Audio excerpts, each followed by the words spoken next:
That was a gun. I'm not voting. If we want to build our nation. The problem with the Somalians. Just want to experience something else than a black man. Move on, move Can't be forward. like a horse with blinkers on. Honestly say, I was about to have Corrupt sex and then I pulled crap, up. but it's nice.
My name is Zapiro. My real name is Jonathan Shapiro. I'm an editorial cartoonist. I work for the Sunday Times, the Mail and Guardian, and the Times. My name's Murray Ingram. I work in a non-profit organisation called the Being Foundation. We're predominantly based in Khayelitsha. I'm Neil Williams. I'm from the House of Silo. I'm situated in Ocean View and Houtbay. We are here to open up the people's mindset and their thinking.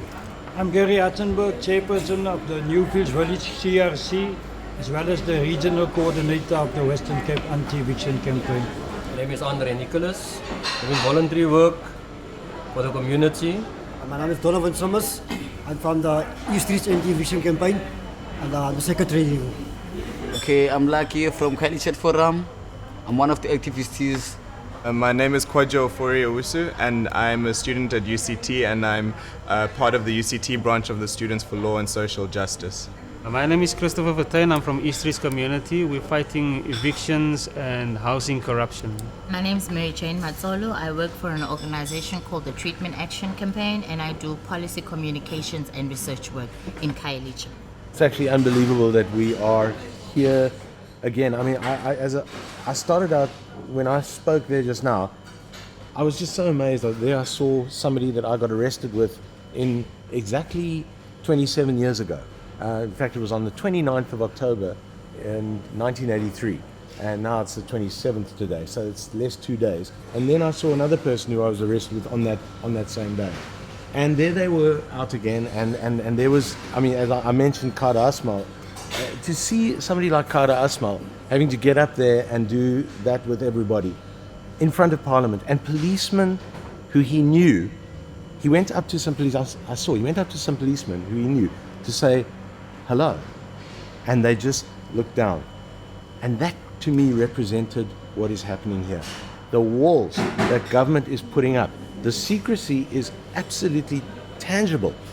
This and the media tribunal that they're trying to do, to me it's just it's abysmal that the things that we fought for are being so spat on by things like this. And I just, the other thing that is so strong for me is listening to somebody like Siyabonga Kwele, the Minister of Security, coming to Parliament and absolutely flatly refusing to allow the public, what's the term that they use?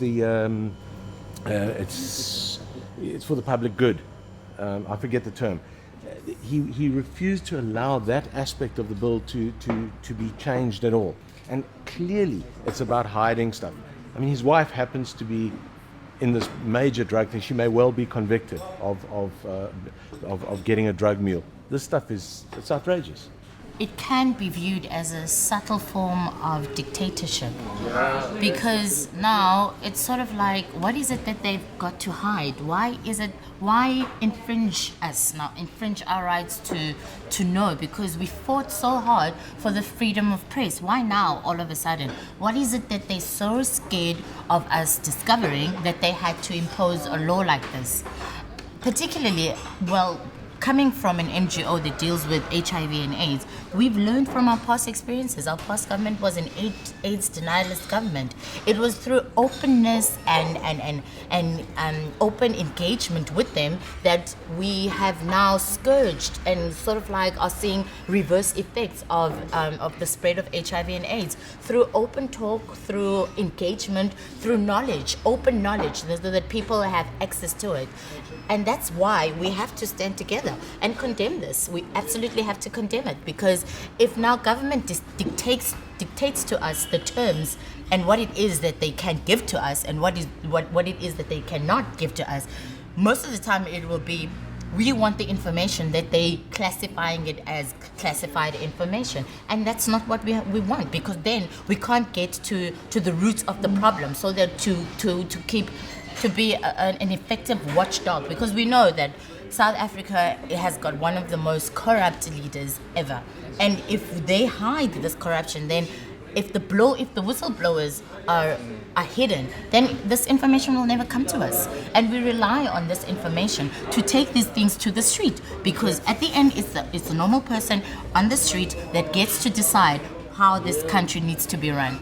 It's the investigative journalists and the whistleblowers, the people who are actually uncovering things at source, uncovering the corruption and uncovering the lack of delivery.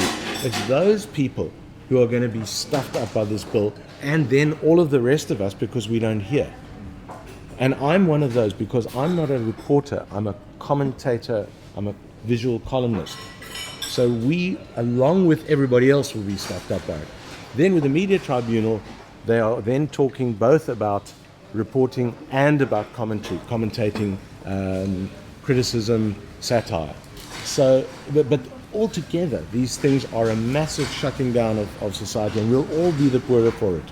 If you talk about history, it's almost like you referring to a fairy tale. You know what I'm saying? It's like if I talk the truth about Houtbay, make an example. My mother them used to live in Valley Road, a place where you only get houses from 5 million rand up. That's where my parents used to stay. They've pushed us to live on Hangberg. They've evicted us. They've got all the nice properties, they've got the river, they've got all the fruit trees and stuff. So they threw us on the mountain.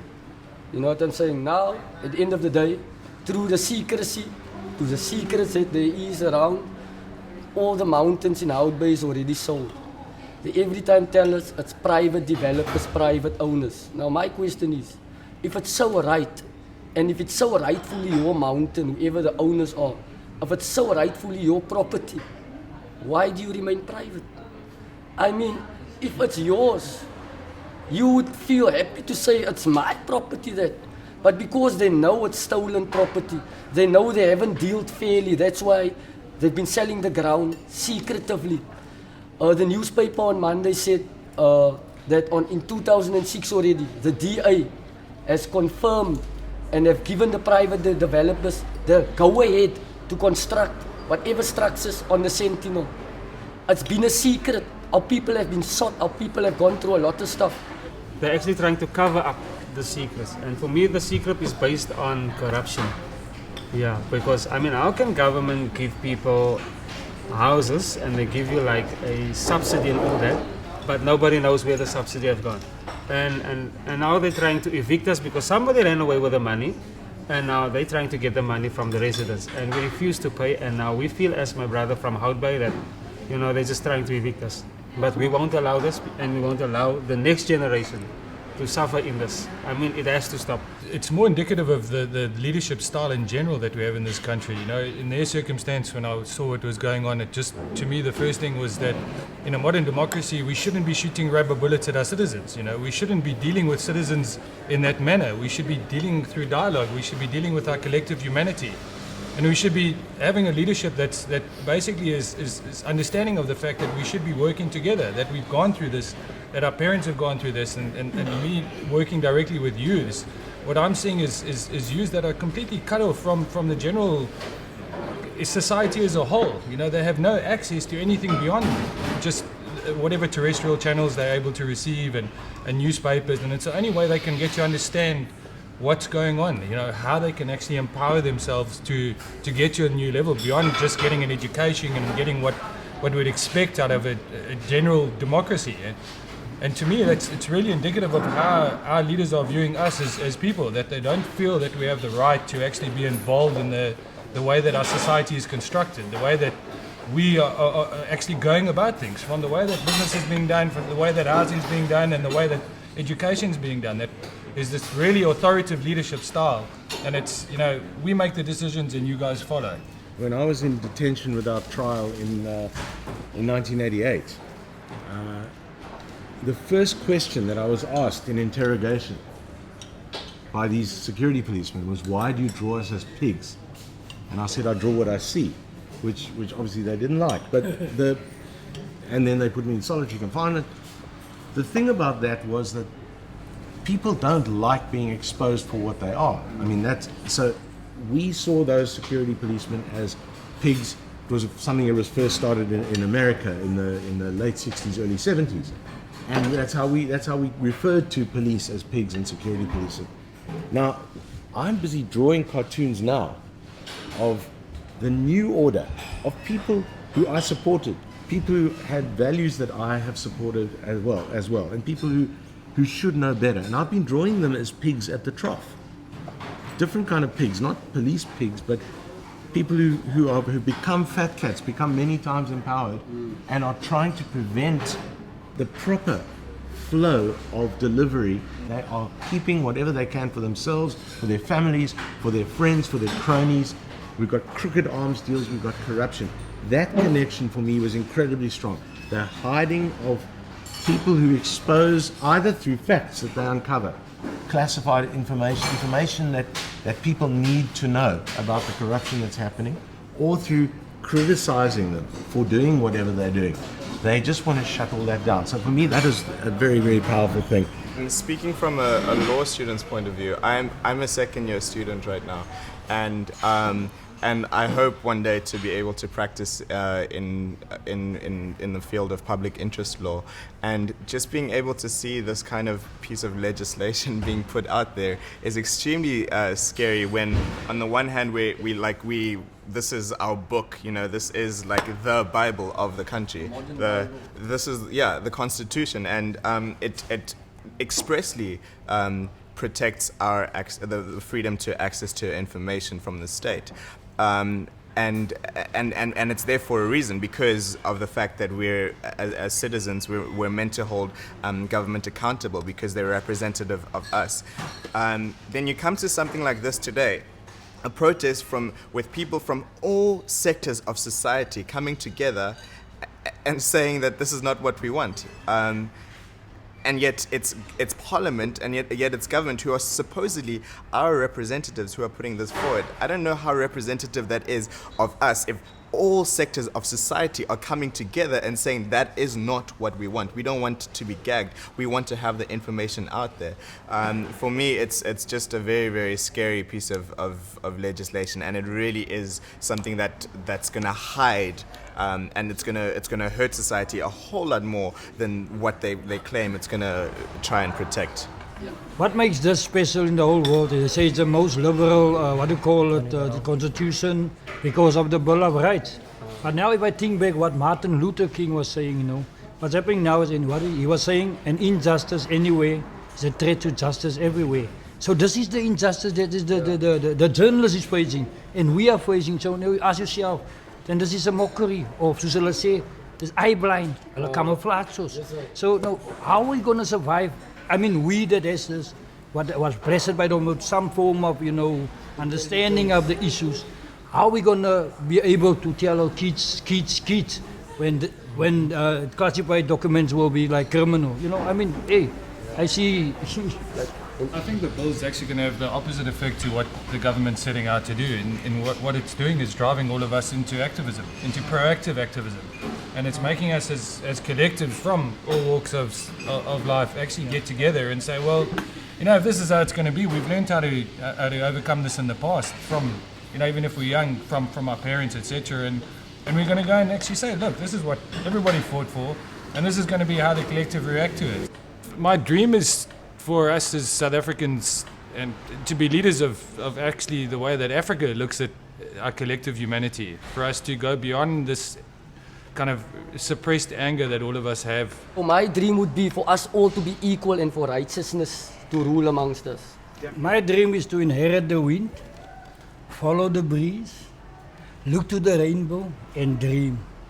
We can't just keep on dreaming, because dreaming must come a reality. Yeah, you see, my dream is to, like the government want to implement now the Secrecy Bill. That was for us to fight, so that in future that our kids won't fight for it. It's already been done.